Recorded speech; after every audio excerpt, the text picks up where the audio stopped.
It's Don here from the board. Thanks for coming along and checking out this video. So today I'm going to be playing around a little bit in Fusion 360, which is the sort of recommended package these days for working in 3D on a free personal license. If you're not doing it commercially, you can of course pay for licenses related to the level of work and activity that you do. Now you would see probably in the title it will say something about 360, which is what I'm going to be using. Previously I used to use the Autodesk Inventor suite, but I've moved into the 360 space for better support and ease of use.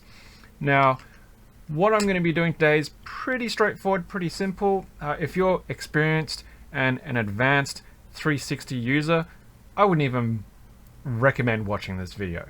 I'm by far not an experienced CAD designer. I am self-taught, YouTube tutorials, all that kind of stuff, asking friends, kicking around. I do not do advanced activities, right? So if you're expecting high-level design from me, that's not going to happen. That's not what I do. So to lay the context of what I'm going to be working on, what I'm going to try to create and design, let's hop down onto the desk view. So what I've got here is I have a headphone case here. So a friend of mine, Alan, thank you very much, was getting rid of some stuff, and I saw the case and I was like, you know what, that's really cool. And I could do something with that. And he was like, well, it's got headphones in it. I was like, I don't really mind. He said, they don't really work properly. And I said, I still don't really mind. And it's just some cheap, you know, headphones of some kind. Not even sure if they're branded. Anyway, one of the ears doesn't really work. I did actually take it apart to have a look, and the wires have disconnected inside that mute button thing. Irrelevant. What I want is the case. And what I thought about doing was, how can I turn this into something for keyboards? Which got me thinking about, well, it's a carry case, and if you go to a meetup and you want to bring artisans, there's already a multitude of different options for displaying artisans and whatnot, but how about a little carry case that you could take to a meetup that you could open up and it could sit there next to your board or whatever to display your artisans, but it also offers you protection and it's easy to slip into a pocket. So that's what we're going to be doing. The case is a reasonable size. I mean, we're talking about, you know, what's that? About 8 centimeters, 8.5 on the outside. Internally, it's going to be a bit smaller. We're kind of looking at around just under 7 centimeters, okay? About 68 and a bit, close to 69 millimeters in one direction. I mean, it's sort of got a bit of stretch to it, so you can sort of see I can get it to move a little bit depending on, you know, how hard I'm actually pushing it against the foam, because it does have, you know, movement and give. So we'll probably work around that sort of maybe 65 mil diameter, just to give it a bit of extra, you know, space. I don't want it to be super tight once it actually gets done. And in terms of height, the external height is actually, it's deceptive because it reads at about 36, 37 mil, but the internal height, due to the thickness of this actual case material, is much lower than that. So if I measure it from the inside here, I'm getting about 12 mil on one side, and then if I measure on the other one, I'm getting about 13, 14. So it reckons that the thickness here is actually, you know, a good 5 mils on either side. So it's nice and protective at least. It just means you're only really working with about 25 millimeters. So as far as an artisan holder goes, there's really kind of a couple of ways that you can go about it, right? So a really simplistic way of looking at it is you can have a mount that you can put a switch into that will hold the keycap. Or you could just have a space that the keycap sits into. And that's a bit more of the traditional kind of way that a lot of artisan displays work with. You know, for me, what I've made in the past is something like this, which is just got an actual stem that's been mounted into this baseboard, and then that allows you to actually mount the keycap onto it nicely for the purposes of holding it. So I'm thinking of doing something along those lines. It might be a well with a hole that you can actually put into a stem, a keycap stem, and that way you don't need the full-blown thickness of like a 7 or 8 mil thickness base for a switch to mount into. So that's kind of what we have to think about. And the other things that you kind of have to think about is the fact that you're going to get different heights. So this is a DSA, which is probably one of the lower height profiles, whereas if you're going to be working with a SA, a sculpted SA type of keycaps, that's going to be one of the highest sort of keycap heights that you will have to consider. So noting that the way that I've done these is it's just a stem that's been trimmed so the legs are flat and it's just sitting flush against this baseboard. What I would be doing is considering that the maximum height that I have to play with is going to be the highest keycap type profile, which is going to be about that, and then I would need to measure against that. So if I measure there and I keep it nice and flat against the bottom edge here, I'm looking at about 27 millimeters from top to bottom. Okay, but noting that the stem penetration doesn't actually have to go all the way through, I can get away with a lot lower than that. So, well, I might be able to. So I've got some brown stems here, just some spare stems I managed to get off somebody who was going to get rid of them, and we're talking about a height of what's that? 9 mil? 9 mil from the actual well, actually maybe I should think about doing it via the depth to the side there. Okay, so I need to be able to have a depth of about 6 mil.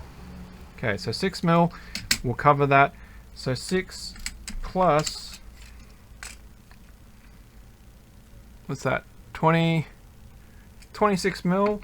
26 mil is very close to bang on what I think the internal height of this is. So that's actually perfect. So what I can do with that is I can make a 6 mil base that will allow me to put some stems into it, glue them in, and then they will have sort of little distinct welds maybe to just position the keycap. So the size of these stem holes is 2 mil in diameter by the looks of this.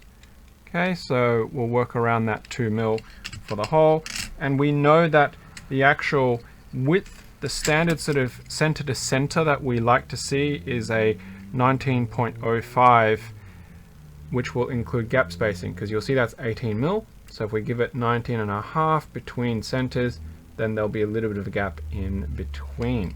So that's kind of what we'll try and work with number wise. So let's just take that off. We'll put, just gone and broken the glue bond on that, but that's okay. It's still holding snug enough, and I'll fix that a little bit later. Of course, with plastics, you'd probably want to use like a plastics glue. Right, so Mr. Stem, you can go back inside. Some Gateron brown stems there. Okay, so now let me switch over. Right, so let's just take the front camera off, and here we go. We are now playing in Fusion. Do you see the whole thing there? You do. Awesome. I'm just going to make that a little bit bigger so I can make sure I can see what I'm doing. Alright, so let's start with a sketch. Boop, up the top. And then we will create a circle, because we're talking about a circle. And our circle diameter is going to be, if we go out to, you know, if we're really pushing it 69, maybe let's go with 65, just so it's something comfortable. 65 millimeters, bang. Right, now we know that our squares that we kind of want are pretty much a 14 by 14, but that's for a switch. So we saw that the keycap was around 18, but we do want to have some spacing on that, so we'll do the 19 part. So we'll go 19.05. 19.05. Ooh. And that is what that looks like. Does not look like we're going to be able to fit too many of them in. Maybe, can we get 2? So let's have a look at what that looks like. We copy that, and can we actually paste it? Maybe not. Actually, let me see if I can. As you can see, I'm very inexperienced with this. Alright, let's see if I can circular pattern this. Will that work? Center point. Object. Whoa! Okay. Angular spacing. Will that work? Quantity 3. Total angle. What am I doing? I don't even know what is happening. Maybe that's not how it works. Cancel. Okay. Alright, well maybe let's just go with a little bit more of a traditional approach. Let's have a look at how much gap space do we have from this edge to there. Well, it says 1903, so we might be able to fit another one in. Otherwise, we can't do one in the center, and we might need to go with quadranting. So let's just have a play around with that. That is not what I want. As you can see, I am extremely good at doing fusion, right? Okay, how do I move stuff? Can I move? Can I move objects? Surely I can move objects. There we go. Alright, so I can kind of fit one there. Why won't you let me move you? Move. There we go. Ah. You know what? Let's just get rid of that. And we'll start clean again, because I'm really good at this.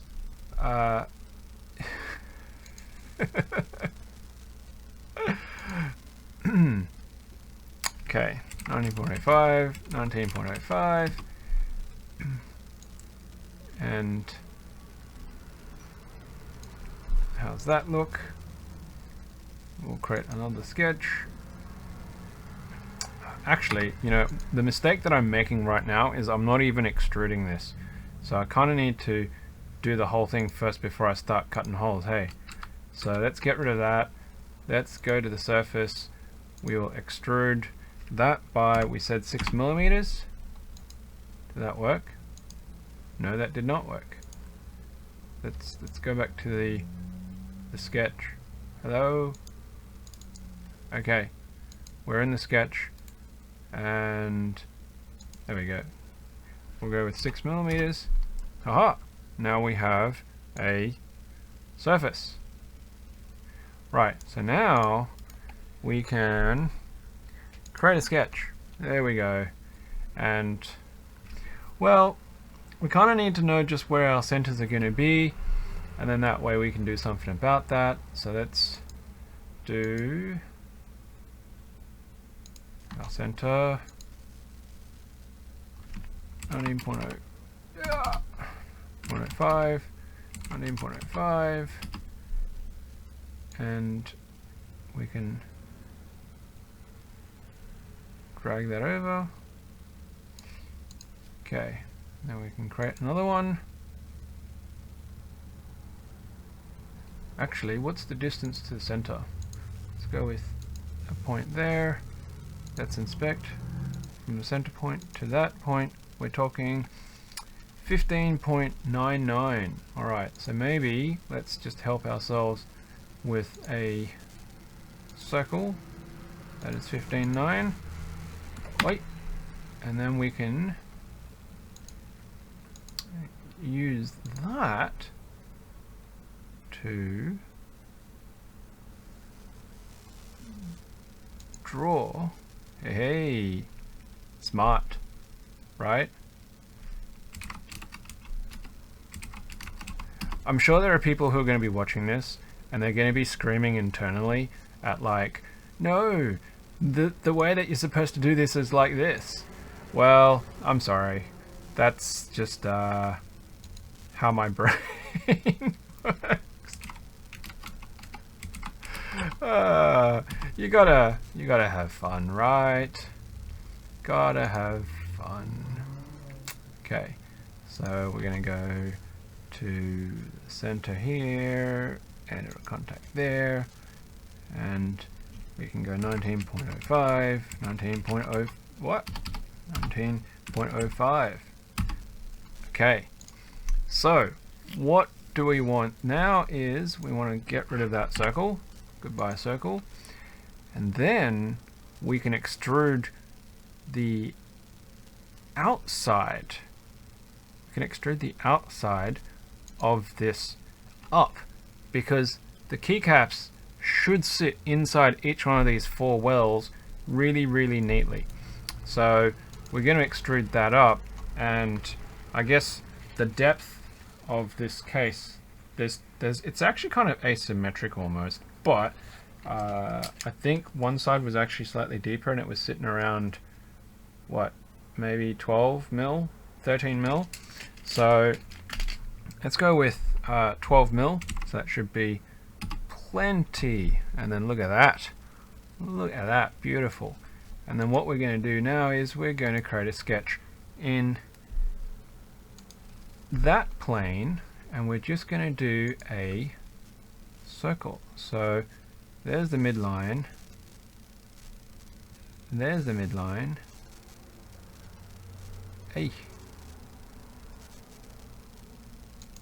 bam, and we're going to go with a 2 mil, and then we're going to do a circle based off that. Actually, do we need to consider, you know what, let's just do it as 4 different sketches for the ease of it. So we'll go -6, that cuts it all the way through. We'll create another sketch, go with the same deal. There's the midline, and there we go, 2 mil.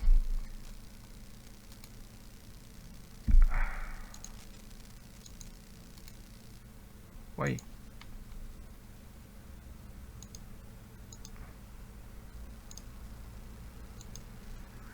Alright, maybe it wants to do it that way. There we go, -6 mil. Create another sketch. Midline. 2 mil. -6 mil all the way through. Lucky last.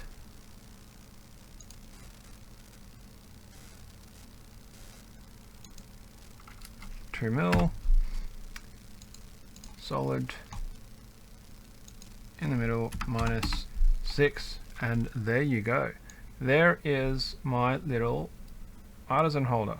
Now, of course, if you got a really small or a thin artisan, I'm just having a look at one of these metal ones that I've got, and well, I mean, if it's shorter than 12 mil, yeah, it's shorter than 12 mil, so you might have difficulty actually getting it out, to be honest. That's an after effect I hadn't really thought about. So maybe, especially because if you're going to put a stem on them, let me think about that. Well,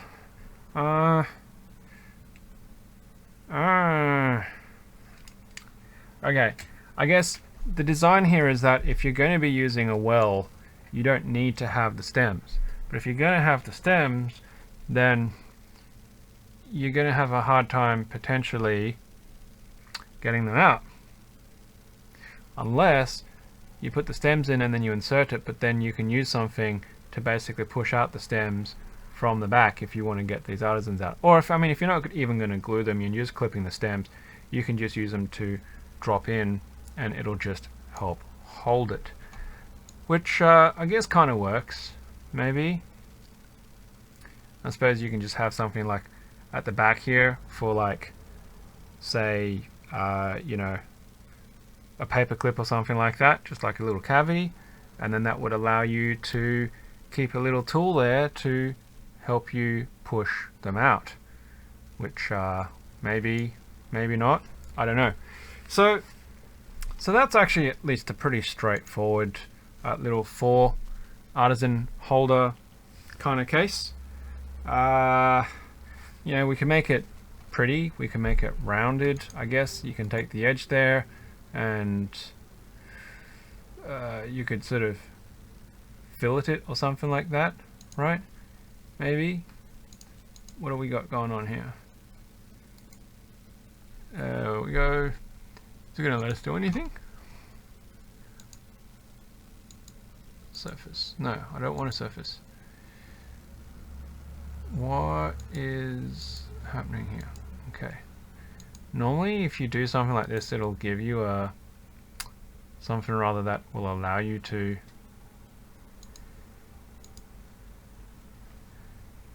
do like a curvature, like a fillet or a chamfer, but for some reason, there we go.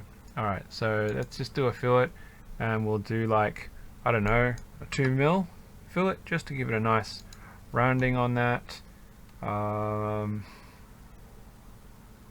Yeah, there you go.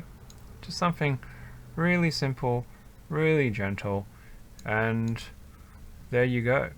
So what I'm going to do now is I will end up saving this and exporting it into an Stl file, which for the moment, let's just do that, and we will save it.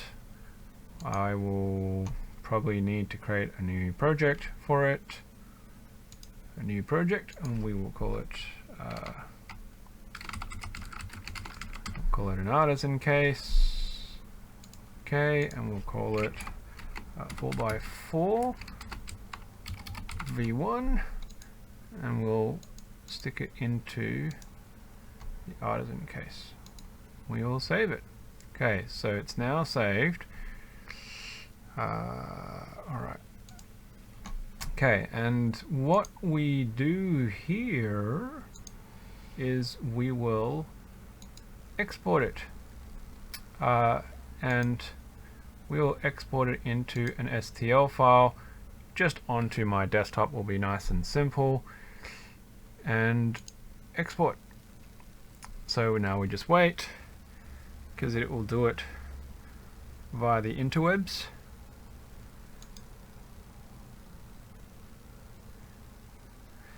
So, you know, that's a pretty straightforward, very simplistic design. I'm obviously not as skilled or experienced compared to a lot of other people, as you may have seen. So what I'm going to do now is, let's show it in File Explorer, and let's crack it open, and then we'll move our windows around. There we go, and now we can have a look at it. So there you go, that's in the Stl viewer. So we've got a nice little puck that will allow us to actually put that into something like the 3D printer, or we could put it into the actual, say, a router, my little CNC thing, if I actually had the capability and opportunity to utilize it and actually make it happen.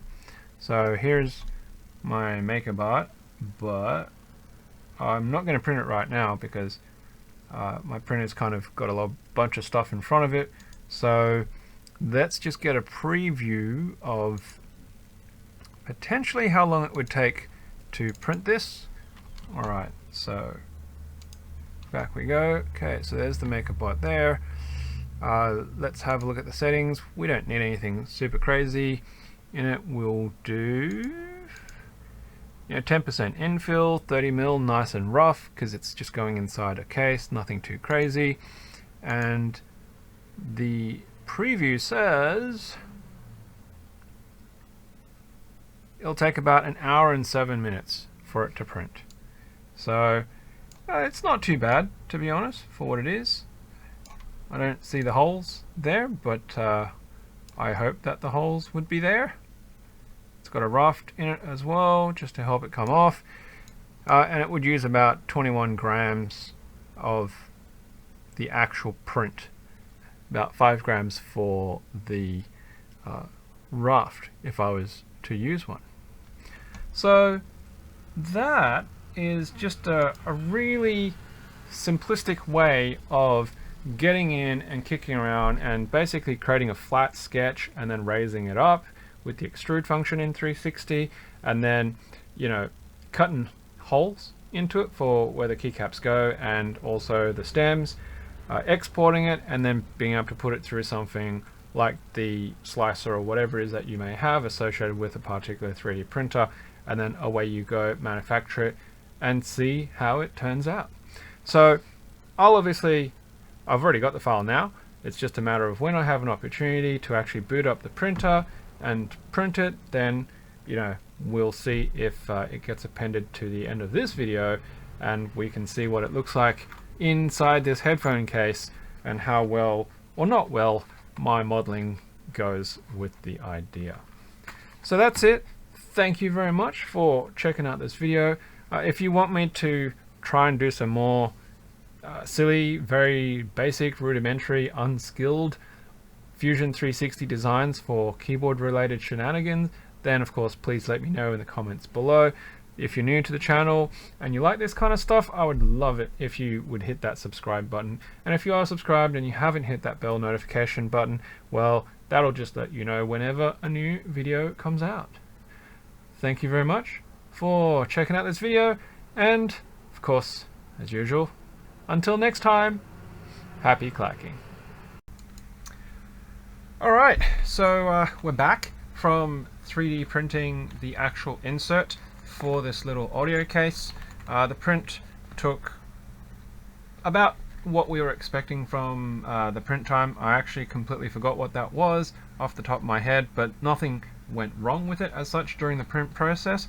And I've already I cleaned it up, took off the raft and everything else, and I fit it into the case. But the first thing is that you'll kind of notice, I guess, is if I hold it up to the microphone and shake it,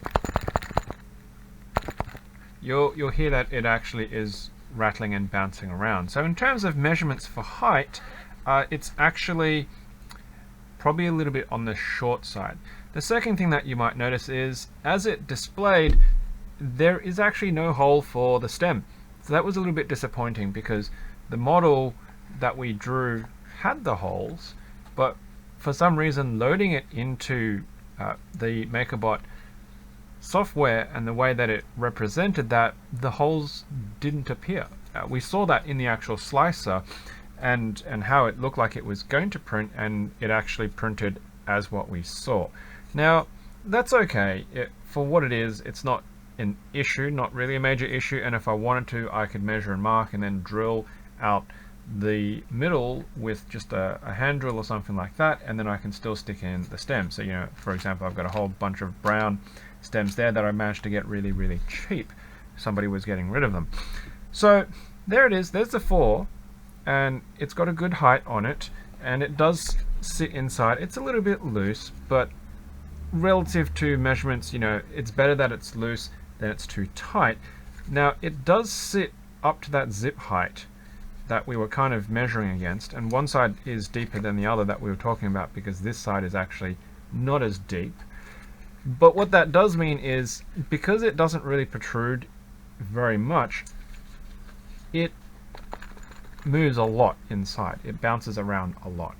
So what does that mean for the Artisans? Well, I've got 4 keycaps here. I've got a SA sculpted row 1, I've got the SA row 3, which is that mid height. I've got a DSA, which is quite a low height, and then I've got a cherry row 1, which is also a mid height, which is still lower than the SA row 3. So you can kind of see the difference going on there. So we'll drop these in, and we can sort of see how it sits in to that in terms of positioning.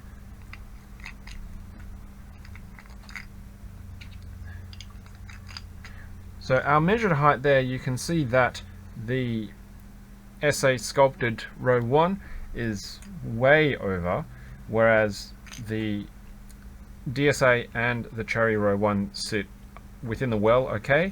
The row 3 SA is just flush with the top of that height that we sort of measured, right? So that won't go across.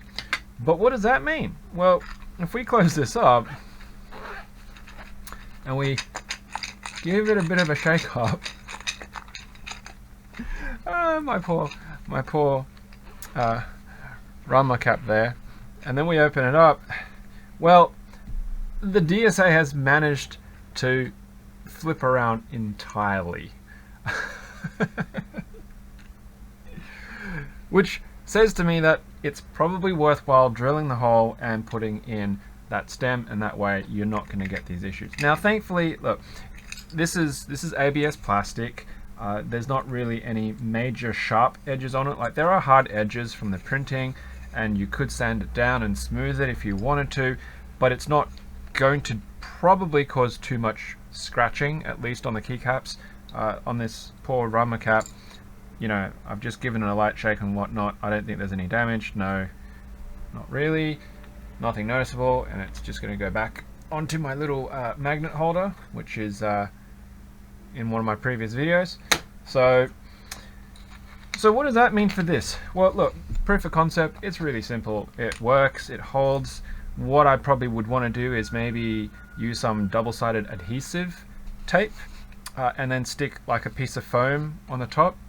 Some of that light density stuff that people are using, PE foam that they're using to dampen on the inside of their cases and things like that. I might want to wrap a piece around the actual outside of this piece as well, and then have some double-sided tape as well there, and that way it'll just keep it nice and snug and it won't bounce around.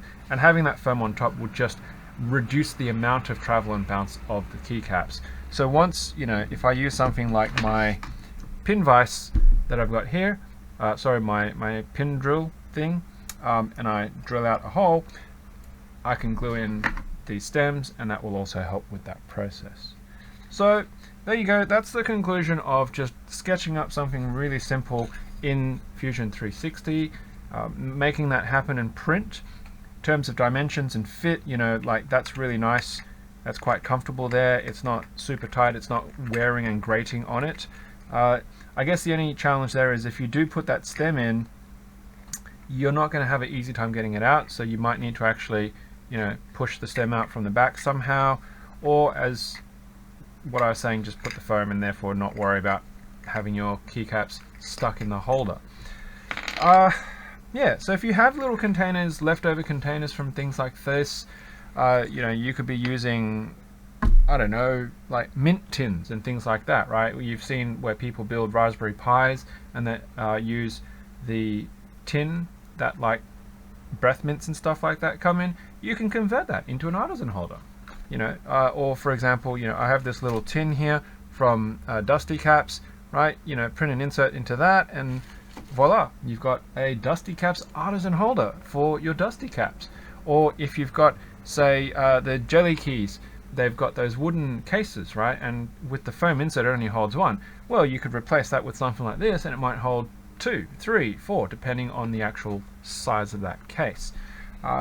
Just giving you that flexibility of thought and what kinds of things you can actually work with to have a bit of fun and practice in 360 and utilize your 3D printers as well. So that's it. That's a wrap for this video. Thanks very much for coming along and checking it out. I hope you enjoyed it and it gave you some food for thought. If you like this kind of stuff, of course, please hit that like, subscribe, bell notification, usual YouTube drill. And of course, I'll see you on the next video. So, as always, until next time, happy clacking.